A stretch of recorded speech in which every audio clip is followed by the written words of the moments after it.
Ang nagdi-demolish po dito ay Dumduma Construction and Trading Corporation. So ito po yung mga uniforme. Dumduma po yan. Sila po kasi yung contractor na gumagawa po dito. Sa ito po ay ang bumili na ito, government, DPWH. Ang gumagawa po ng project na to ay San Miguel Corporation. Yung actual na contractor na nandito, Dumduma, subcontract po nila yan. So andyan yung concrete boom pump, nagpo-pouring sila, no? Doon sa kanan na na pier.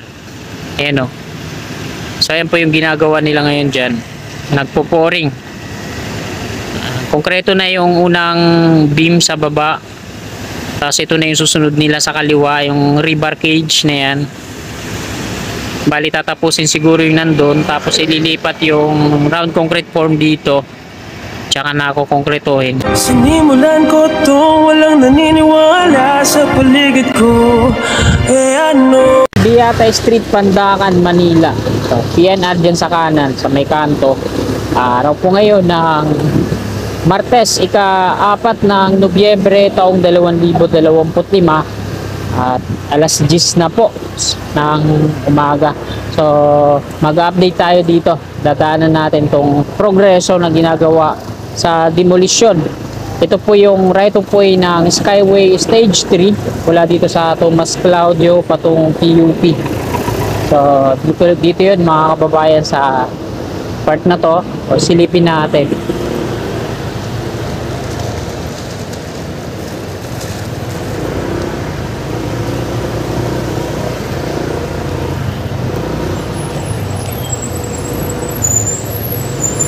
Dito.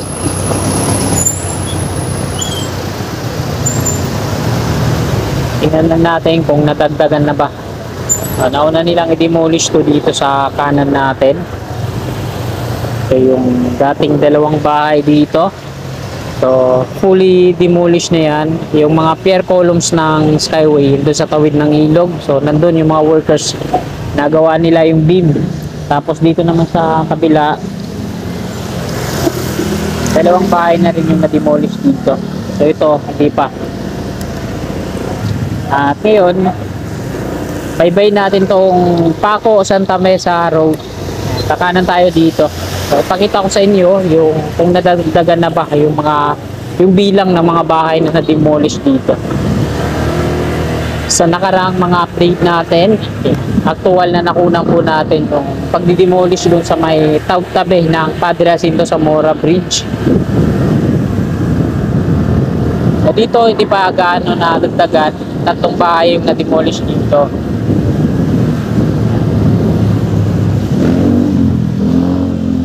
So bayad na po ito dito ng gobyerno, DPWH. Nung nakaraang natin, may mga nakasulat dyan na government property, DPWH yung logo. So ngayon, ito. Silip tayo ulit dito.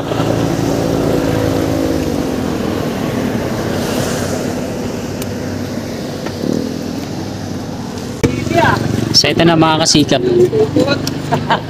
Natagdagan na yung kabahayan na na-demolish patungo doon. Tapos dito naman sa kabila, ayun yung actual na nakunan natin nung nandito yung excavator dun sa dulo na nagdi-demolish. Ayan, dami mga steel bar na kinukuha dito pang benta. So mahal po ng kilo ng bakal ngayon, kaya ito yung mga masisikap natin mga taga rito nangunguha ng bakal. Ayan. Ang nagdi-demolish po dito ay Dumduma Construction and Trading Corporation. So ito po yung mga uniforme. Dumduma po yan. Sila po kasi yung contractor na gumagawa po dito. Sa ito po ay ang bumili na ito, government, DPWH. Ang gumagawa po ng project na to ay San Miguel Corporation. Yung actual na contractor na nandito, Dumduma, subcontract po nila yan. So ayan po yung latest na progress. Araw po ngayon ng Martes, ika-4 ng Nobyembre. So hindi na ako pupunta doon, dito tayo sa likod. Dito naman sa right of way ng NSCR, ayan, tinubuan na ulit ng mga damo.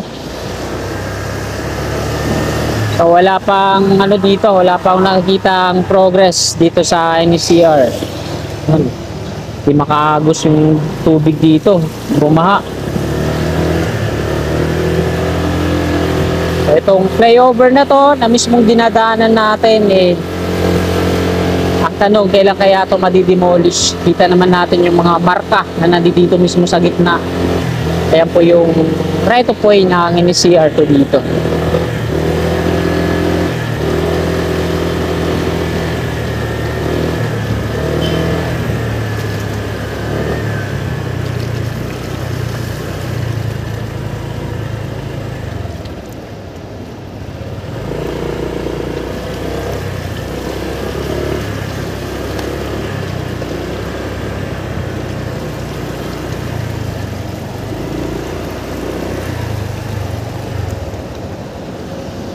Ayan, nandito na tayo sa may flyover sa taas. So ito yung Skyway Stage 3, Tomas Claudio Street po ito dito.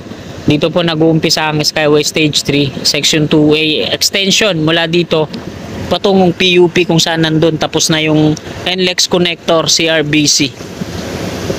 I-zoom in natin para makita natin ang malapitan dyan. Southbound sa taas, northbound dito sa baba. Double decker po yan. San Miguel Corporation. Ito yung unang mga columns na sasalo dito. Yan, kanya-kanyang per head po sila.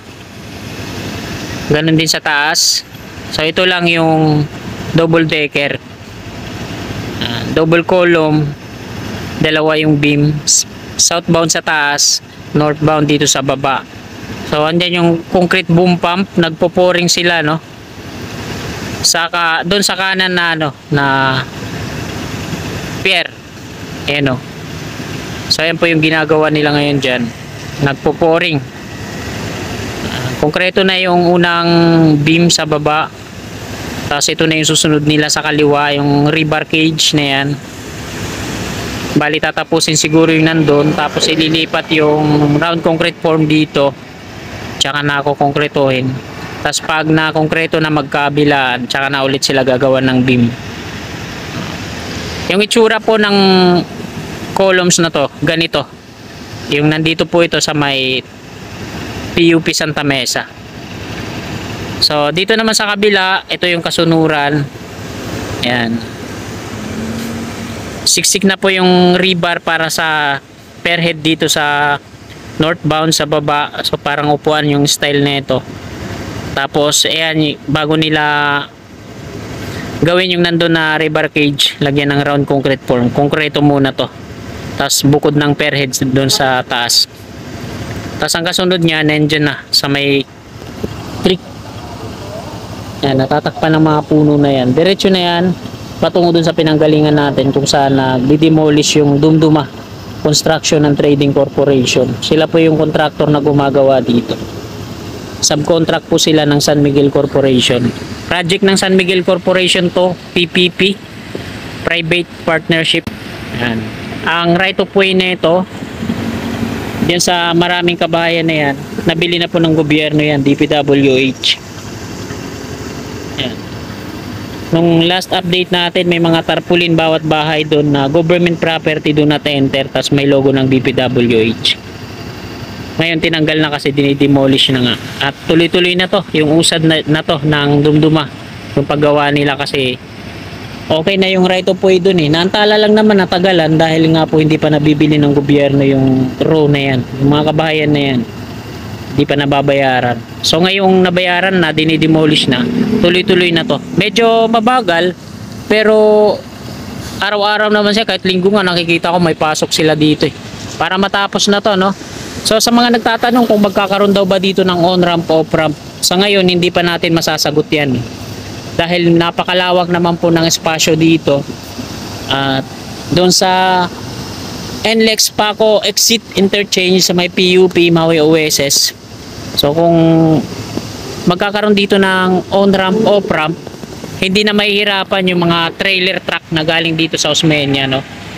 Na tatawid pa dun sa Padre Jacinto Zamora Bridge. Eh kung magkakaroon dito, and mas maganda. Napakalawak naman nito. So tingnan natin kung magkakaroon ng on-ramp o off-ramp dito sa mga magtutungo ng Valenzuela, North Harbor, na Botas Road 10, ayan, na dito mag-entry. Mas maganda kasi din sa Skyway Stage 3 mga kasikap, bawal naman dyan yung mga container truck, yung mga bibigat yung dala-dala.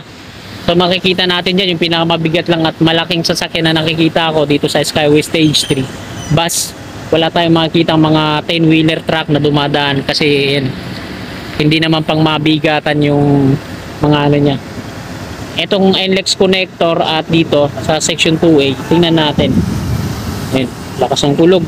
So hanggang dito na lang tong video na to mga kasikap. Marami pong salamat at sana bago nyo lisanin tong video na to, parang awa nyo na, palike naman po, pabuti natin ng 100 para magpapapo sa ibang viewers pag nakakaabot ng 100 likes. So hanggang dito na lang, magandang umaga po. Lagi po tayong mag-iingat dahil may bagyo ngayon, no? Hino.